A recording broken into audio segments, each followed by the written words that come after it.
vocês aí, quem aqui trabalha em startup é um coletivo? Levanta a mão, por favor. Ninguém. Quem aqui é aluno que está entrando na faculdade há pouco tempo? 2014, ok. Legal, legal. Quem aqui já programa? Bem legal. Quem aqui sabe o que é software livre? Pô, muito legal. Não vai falar essa coisa mais não. Vamos dar o tema aqui, peraí.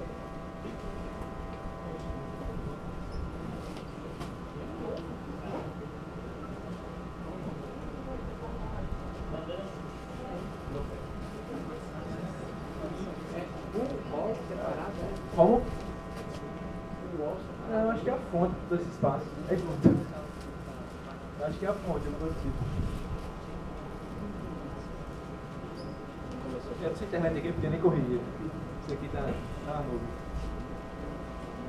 Boa, pode passar? Então, boa tarde, pessoal. Meu nome é Marcel, vou falar um pouco para vocês aqui sobre software livre. Aproveitar esses 20 minutinhos aqui para tentar dar uma noção legal para quem não sabe ainda, não conhece, que pelo visto aqui é a minoria. Ou para fortalecer o que significa em si o software livre para quem já conhece, para quem já ouviu falar. Linkar isso um pouco com o sucesso da tecnologia, né? Eu não vou aqui enumerar casos específicos, porque tem que entrar nos detalhes e por diante, esses 20 minutos são muito corridos para isso, né? Então eu vou tentar falar mais de modo abstrato, mais generalista, e tentar sobrar alguns minutinhos no final para vocês poderem tirar dúvida, ou citar algum caso e perguntar minha opinião sobre isso, ou comentar sobre algum caso que eu possa ter falado. Então vamos lá, o sucesso da tecnologia em função da liberdade de software. Antes de tudo, né, o que é liberdade? Eu acho que é um conceito bem interessante, principalmente para quem está entrando agora na faculdade, ou começando a programar, ou começando a conhecer o software livre, porque é um conceito que a gente usa muito no dia a dia. E infelizmente, embora você repetir sobre um conceito ou praticar isso no dia a dia, embora você deveria fortalecer a sua noção daquilo ali, geralmente embaralha. Você acaba criando noções que são erradas sobre alguma coisa. Então, liberdade, por exemplo, é algo que todo mundo deveria ter na ponta da língua a definição, ou ao menos uma opinião sobre isso. E geralmente a gente não tem. Dizem pra gente o que é liberdade, a gente segue entendendo, não pensa sobre aquilo ali, não tem pra que pensar, porque todo mundo pensa igual, liberdade é isso, pronto, vai andando, e acaba seguindo, na verdade, um molde que lhe tira a liberdade. Essa imagem é bem interessante, né? Porque será que esse cara está livre só porque ele está fora da grade? E esse aqui está preso só porque ele está dentro da grade? É interessante refletir sobre isso. Tem uma frase bem interessante do Papa falecido João Paulo II, né? Que liberdade não consiste em fazer o que a gente quer. Tem gente que também acha que é isso, né? Liberdade é fazer o que eu quero, quando eu quero, como eu quero, com quem eu quero, e tô nem aí as consequências. Isso é liberdade. E na verdade não é, né? Liberdade é você ter o direito de fazer o que você deve fazer. O que é correto do ponto de vista moral, digamos assim. E tem uma outra frase bem interessante, do Gandhi, que bate muito com aquela primeira imagem. Que a prisão não são as grades, e a liberdade não é a rua. Existem homens presos na rua e livres na prisão. É uma questão de consciência, na verdade. Então, é mais ou menos em torno disso que eu queria mostrar o conceito de liberdade que eu acredito, digamos assim, que eu trilho minha vida seguindo ele. E liberdade, na verdade, é muito mais complexo do que parece. Você pode achar que você é livre, na verdade você não é. Você pode achar que você não tem liberdade, quando na verdade você tem. Porque tem aquela questão, né? Eu acredito muito que a minha liberdade termina onde começa a sua. Então você pode dizer, mas eu estou me deixando preso, porque não tirar a liberdade do cara me deixa não livre. Eu discordo disso. Eu acho que o fato de eu não poder tirar a liberdade dos outros e os outros de tirarem a minha, é justamente isso que cria uma liberdade de sociedade. E aí vem aquela questão, certo? Mas liberdade de software, o que é isso, né? Isso é um quadrinho bem interessante, né? O cara conversando, Alonso, estou precisando usar aquele seu sistema de requisição de material. Qual é a senha? Aí o cara responde, nenhuma. Tá. É só clicar em entrar porque é software livre. Então, isso não tem nada a ver com software livre. Isso é sempre interessante porque ele mostra uma visão que às vezes a gente não tem. De liberdade de poder entrar e sair, assim por diante. E tem uma outra que é muito mais comum, até pelo termo em inglês, que é o free software. Que é software livre, é software de graça. Software que não tem custo. Ou que também não tem nada a ver. Não poderia ser mais longe disso. Por isso, inclusive, que mesmo quando tem, hoje em dia, palestras fora dos Estados Unidos, ou ainda em países anglófonos, eles não usam mais o termo free software. Muitos utilizam o termo libre software. No francês, no espanhol, deixa bem claro que é liberdade e não custo. Já que no inglês o free, ele é bastante ambíguo. Mas e aí, o que é software livre, Marcelo? A gente costuma pontuar um software livre por essas 4 liberdades. Claro, pode ser que tenha mais coisa que isso. O que não pode é ter menos que isso. Você pega o open source, por exemplo, que não é a mesma coisa que o software livre, ele tem algumas outras coisas. A definição é um pouco mais complexa. Software livre não, são essas 4 básicas. E entre as definições do software open source também estão incluídas essas. Então, todo software de código aberto é livre, mas nem todo livro é de código aberto. Tem umas coisas desse tipo.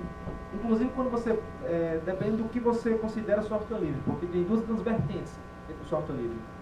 Você vai ter o que a gente chama de licenças permissivas, que são aquelas de pode tudo, inclusive tirar a liberdade do próximo, e aquelas que a gente chama de copyleft, que são aquelas que garantem que você não vai tirar a liberdade de ninguém, que as liberdades que lhe foram concedidas, você moralmente irá compartilhar com todos. Você não vai pegar uma liberdade que lhe deram e tirar para o próximo. Se você recebeu ela, você vai compartilhá-la, e assim por diante, recursivamente. Então vamos lá, para entrar nessas 4 liberdades. Né? A primeira liberdade, número 0, para quem é de computação já deve estar acostumado, né, começar com 0, é de propósito de uso. Mas como assim propósito de uso? O software vai ser livre se você puder usá-lo para qualquer propósito. Se você adquirir um software, seja gratuito ou pagando, e ele tiver uma restrição de propósito de uso, esse software não é livre. Ele pode ter tudo que você imaginar de código-fonte disponível, de direitos autorais, ou sei lá, o que for. Se você não pode usar para qualquer propósito, esse software não é livre. Um exemplo disso, por exemplo, é você... Um exemplo disso é você, por exemplo, adquirir um software e você só poder usar, por exemplo, em casa. Você pagou pelo software, pagou pelos direitos, mas você só pode usar em desktop. Você não pode usar na sua empresa. Ou ao contrário, você só pode usar na empresa. Ou só pode usar para fins comerciais. E assim por diante. Correto? De acordo com as liberdades básicas, para ser um software livre, ele vai ter que ter, você poderá usar para qualquer propósito. O segundo ponto é o de poder adaptar. Esse asterisco é porque para você adaptar um software, você tem que ter acesso ao código-fonte. Então tem implícito aí, na segunda liberdade, que você tem que ter acesso ao código-fonte do software para poder ter o direito de manter e adaptá-lo. Não adianta eu falar que você pode mudar e não mudar o código-fonte. Não será um software livre. Então se você adquire o software e ele é livre, você tem o completo direito de modificá-lo para suas necessidades, adaptá-lo para o que eu preciso. Você compra um software para fazer uma gestão comercial do seu estabelecimento e ele só suporta um estabelecimento e ele é livre, você pode modificá-lo, ou se não souber modificá-lo, pagar para alguém modificá-lo para que ele atenda várias centrais, assim, vários estabelecimentos da sua empresa, da sua rede. O terceiro ponto é o de compartilhar. Se você adquire um software e ele é livre, é um direito básico que você passa a compartilhar com outros. Não precisa comprar um livro. Você compra um livro, o livro é seu, você pode emprestar para o seu amigo. Não tem o menor problema nisso. Agora, com o crescimento aí dos e-books, dos digitais, estão começando a querer ter suas liberdades nesse sentido. Você compra um livro, mas você não pode compartilhar. Ou você compra um jogo, mas você não pode compartilhar. O quarto ponto, e último, a verdade número 3, é de compartilhar as suas modificações. Você adquiriu um software, você modificou, e você não apenas tem a liberdade de compartilhar o software em si, inicial como você comprou, como você também tem o direito de compartilhar as suas modificações. Então isso aqui são as liberdades mais básicas que existem no conceito de software livre. Se você adquire um software, ou desenvolve um software, e você fala que ele é livre, ou quem lhe vendeu fala que ele é livre, você tem que ter essas 4 liberdades básicas. Podem ter outras, mas essas 4 básicas tem que ter. Então você vai poder comprar um software usar para qualquer propósito, você vai poder adaptá-lo se quiser, você vai poder compartilhá-lo e compartilhá-lo com suas modificações.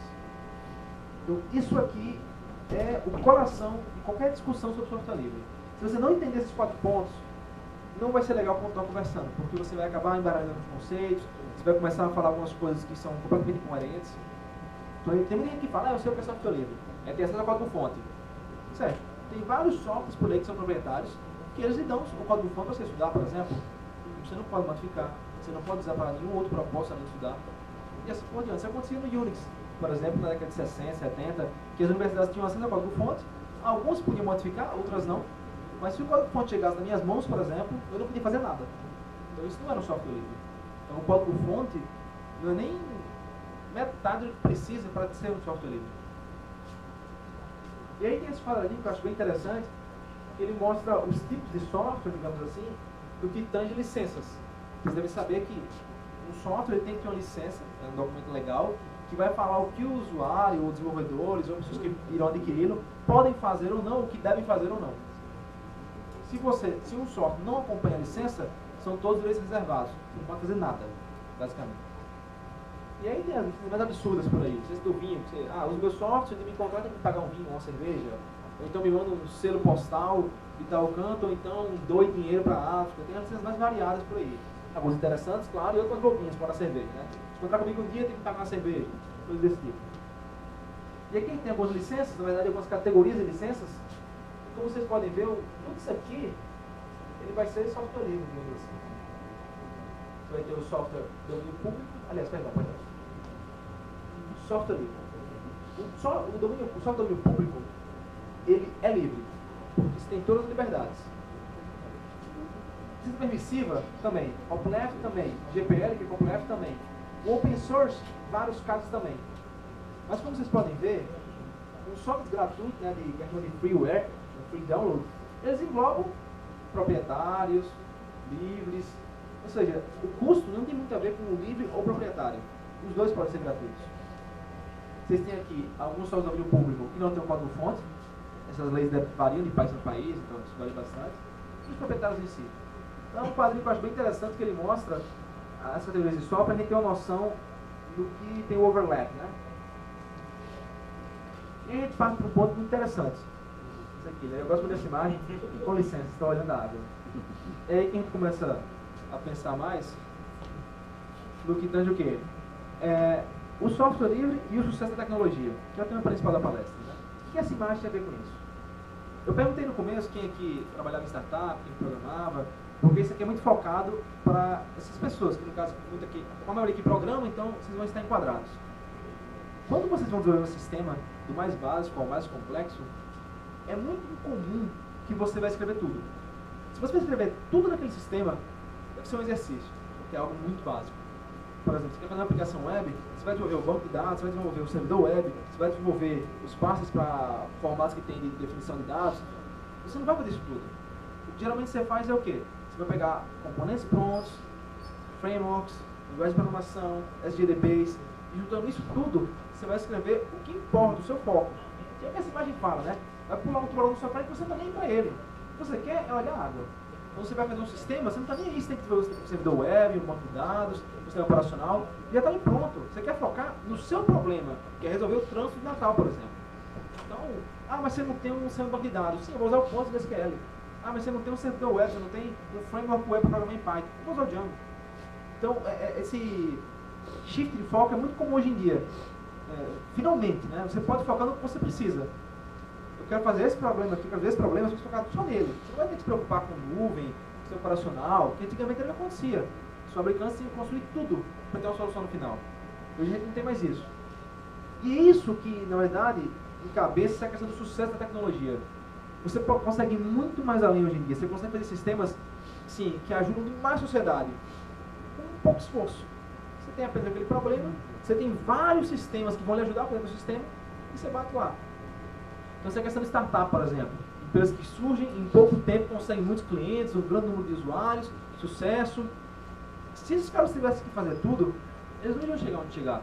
O Instagram, por exemplo, vai usar o Django. Vai pegar vários sistemas webs aí, que deram sucesso, que usam Django, que usam Web2Py, outras frameworks web Python. Todos vão usar um banco de dados pronto, um PostgreSQL, um MySQL, um coisa do tipo. Então, já imaginou, para você desenvolver um problema pequeno, tivesse que desenvolver tudo do zero? E aí você fala assim, mas você vê que software é livre. Esses softwares, eles são livres. Se eles não fossem livres, você não ia poder usá-los. Você não ia poder adaptá-los para o seu caso.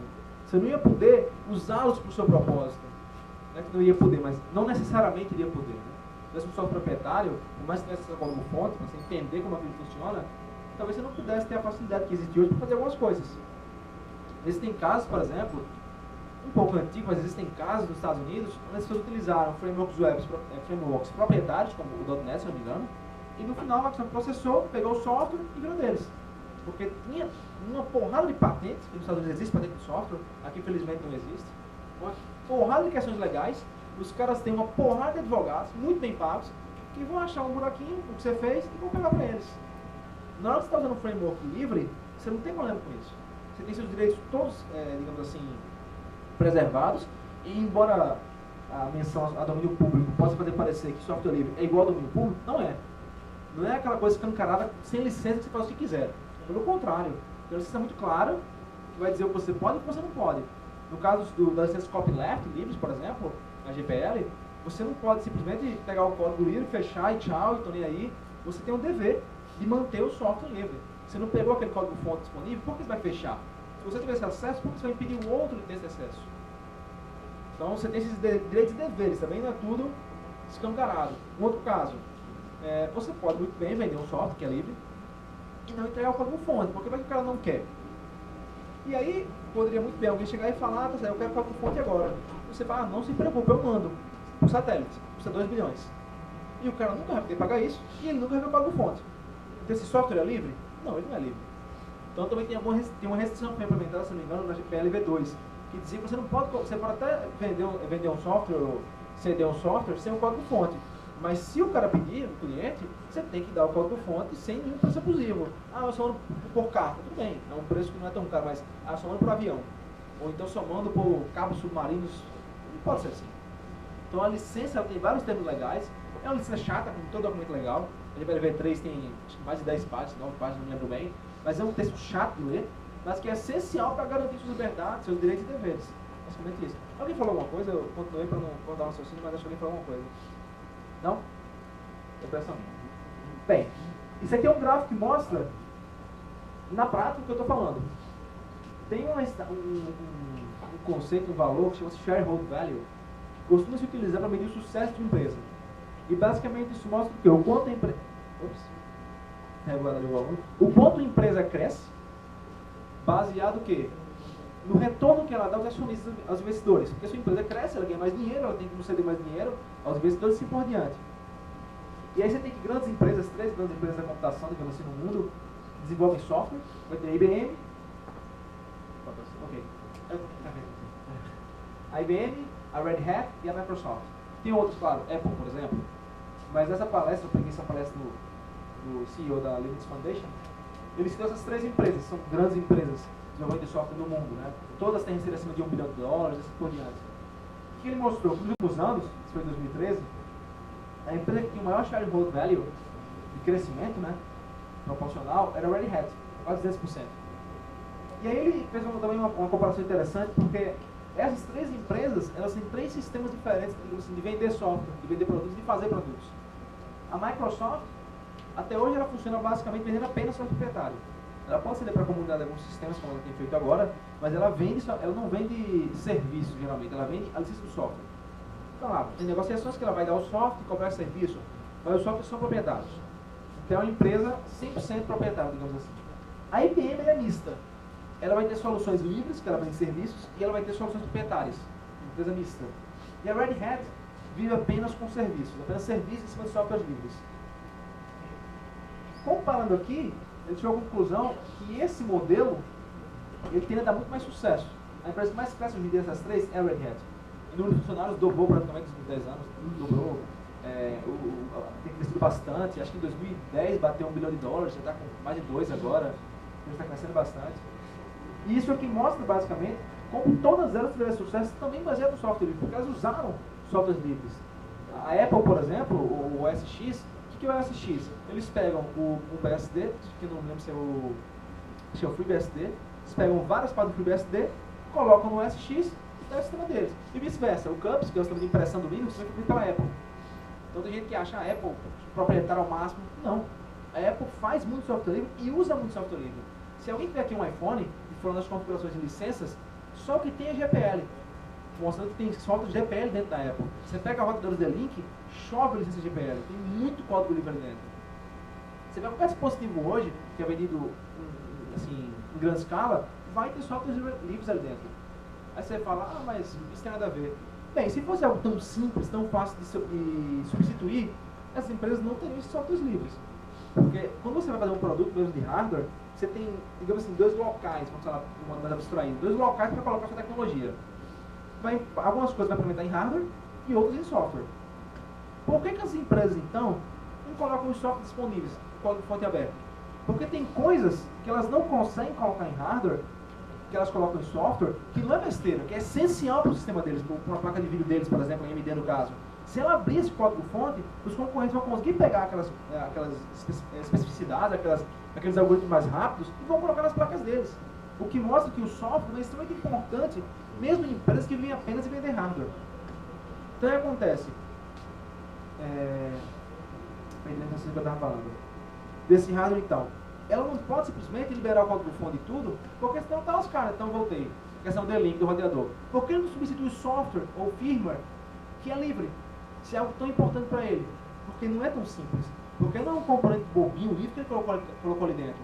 São softwares exatamente complexos, que são usados na indústria, que são amadores, e que, resumindo, mostram como é importante o software livre para que esses dispositivos cheguem ao mercado com qualidade.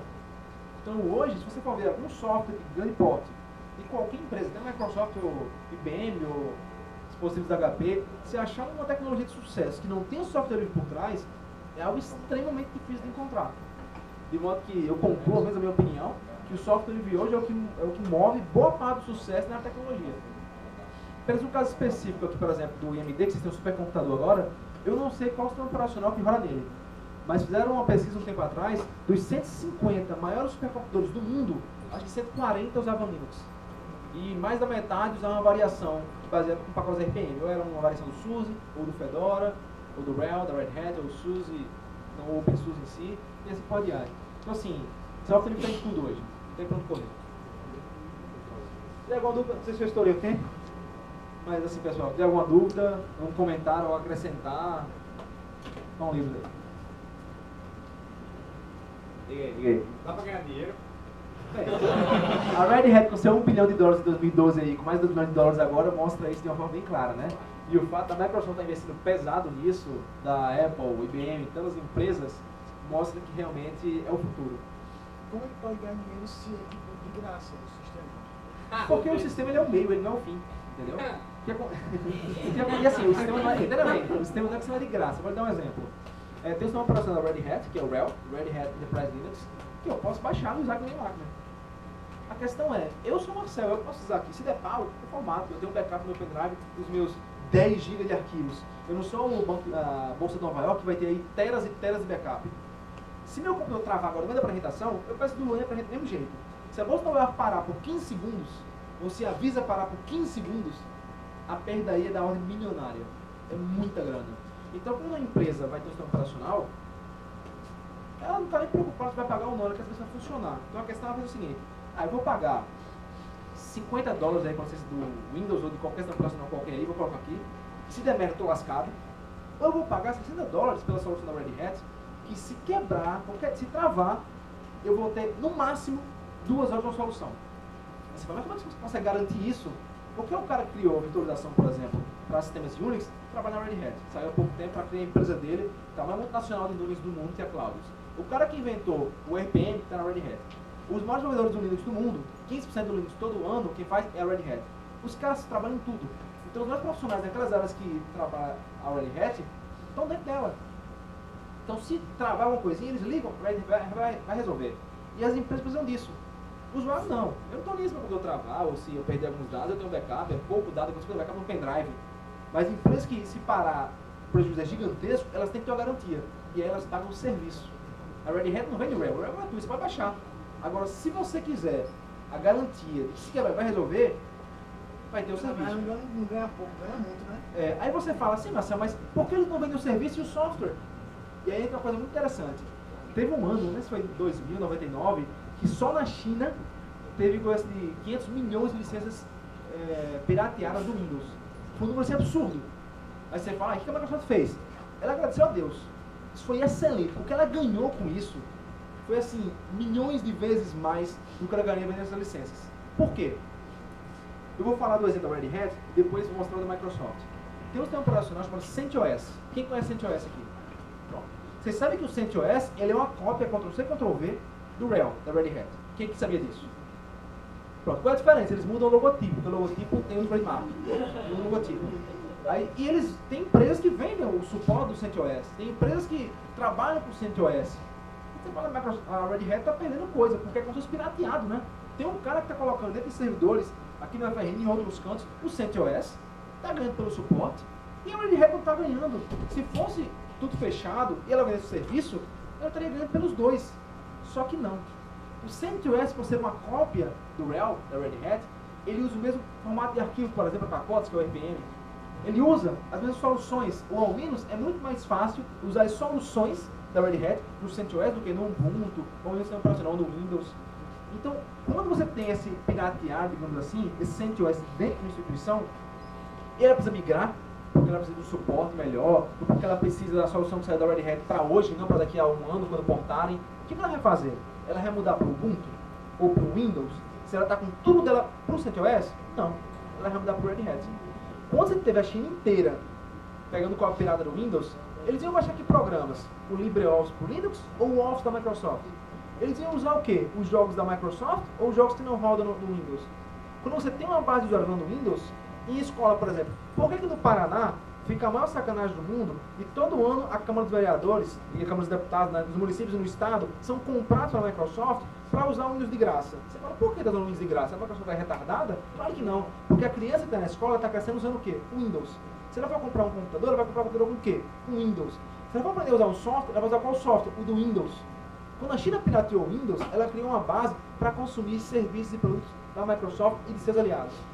Se você usa o CentOS, você está apenas mitigando o tempo que você vai comprar o RHEL da Red Hat. Na hora que você fazer crescer, se você quiser um suporte, você eu quero agora um SO para servidor com suporte. Aí vai mudar para outro? Não. Red Hat, quero você, já usa o CentOS. Então assim, é uma estratégia que de início a gente não bate o olho e não enxerga, mas que para a área de negócios é muito boa. Por que a Microsoft, a IBM e outras empresas no começo não usavam software livre, não investiam? Porque achavam que não dava dinheiro. Acho que a Red Hat foi a primeira empresa a vencer a barreira de $1 bilhão só com software livre e falar, pô, você vai dar dinheiro. Os caras estão ganhando dinheiro aí, eu também quero ganhar. E o futuro é esse. O futuro não é vender software. Até agora tem software como serviço, nuvem. Você vende serviço.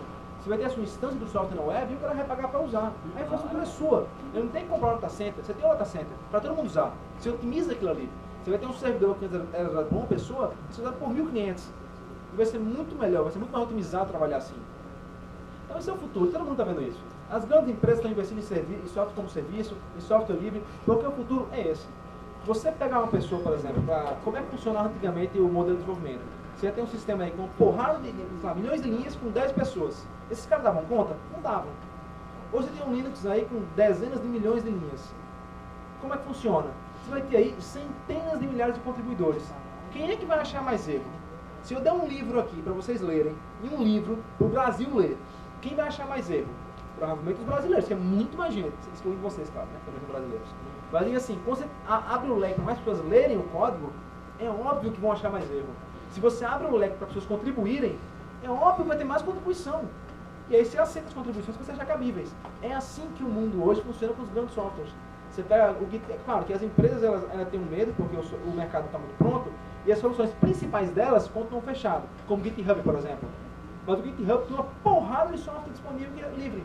Facebook é fechado, mas tem uma porrada de framework, linguagem, software, uma língua que está disponível. Aí o Cassandra, por exemplo, o banco das NoSQL do Facebook, eles liberam porque é o futuro. Em vez de estar empregando milhões de pessoas, eles empregam 50 e o resto está lá trabalhando também. Tem mais tempo para dar mais um exemplo? Se for rápido. É rapidão. Fedora. Bonitão aqui. Quem conhece Fedora aqui? Pronto. Isso aí, boa. E aí, tem um convertido de laranja ali atrás, converti ontem.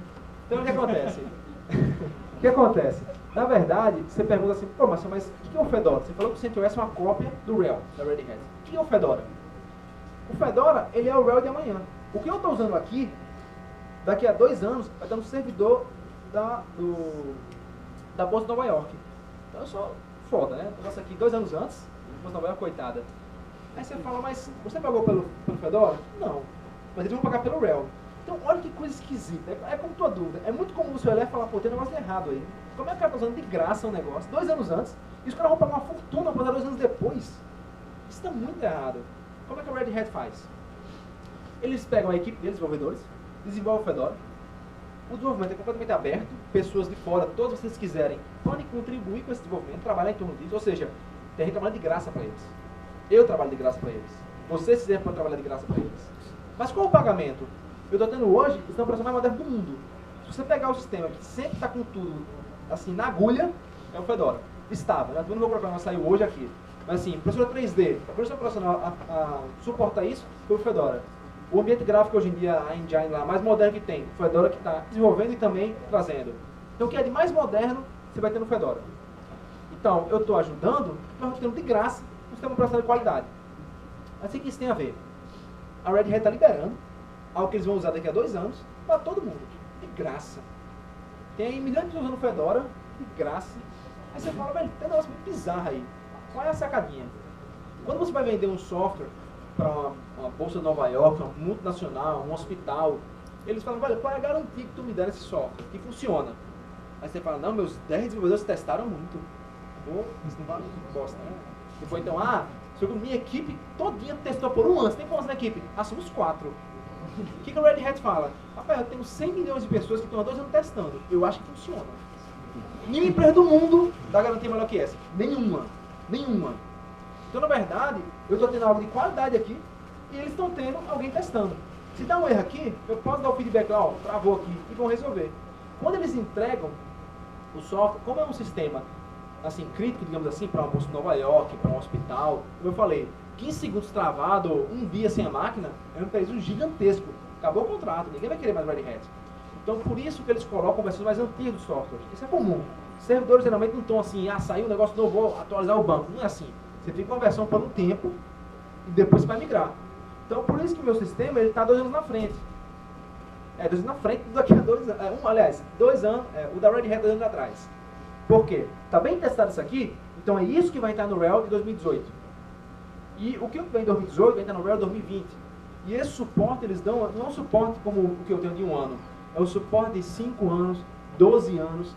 Tem servidores da Petrobras, por exemplo, que estão aí com, sei lá, 1,95, não sei, sistemas muito antigos. Porque para você arriscar, parar aquilo para mudar, é um projeto gigantesco. Banco, tem software de banco em COBOL. Você fala, todo mundo para Python, para C. Bicho, para mudar isso aí, pode dar uma dor de cabeça gigantesca. São sistemas críticos, você não pode, vou mudar, eu vou atualizar o banco aqui, você não pode fazer isso. Então tem esse suporte de 10, 12 anos. E isso mostra mais um exemplo do quê? De coisas que a gente acha meio boba, depois que você está dando de graça, como você está ganhando dinheiro, e faz todo sentido lá na frente. Depois da palestra, quem quiser conversar mais sobre isso, estou disponível, a gente pode bater um papo. Acho que extrapolei demais já o tempo, então muito obrigado, pessoal, pela atenção.